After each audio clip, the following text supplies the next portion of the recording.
I was also teaching courses in higher education, and in one of those classes in the 1950s, I was delighted to have as one of my students Walter Washington, who had been president of Utica Community College for approximately, at that point, 14 years. I think he was there a total of 15 years.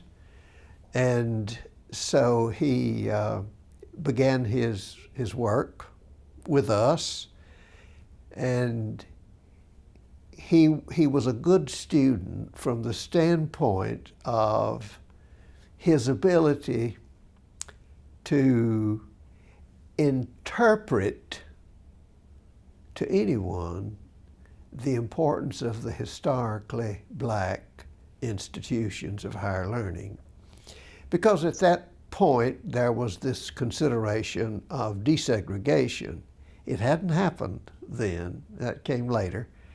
But anyhow, there was in that discussion, you know, what is the role of the historically black institution? And I remember in the class where we discussed that, he was eloquent. He was convincing. And so I liked him from the beginning. and then the presidency at Alcorn State University came open.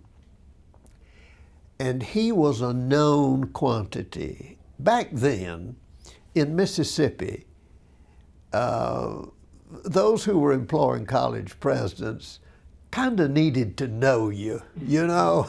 They wanted a known quantity. So that's probably why I became a president, because they knew me, and why Walter became a president because he was a gifted leader. And so to be president of Alcorn, he needed a doctoral degree. So we had just started. We were the only institution in the state that had a program in higher education, which is what he needed to study. So he came here and took his work, wrote his dissertation.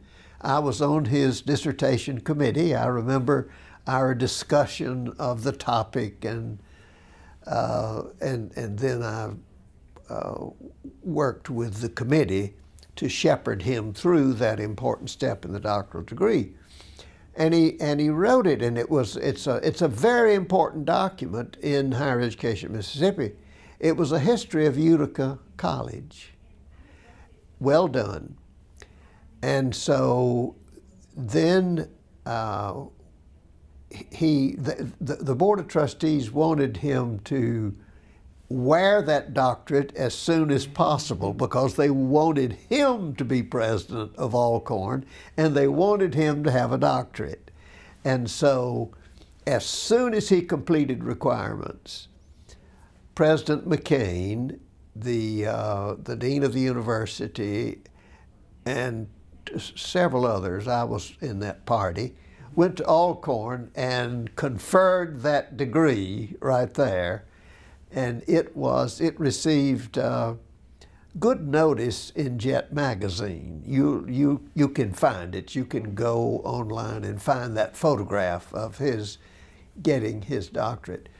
He was the first African American to receive a doctorate in Mississippi.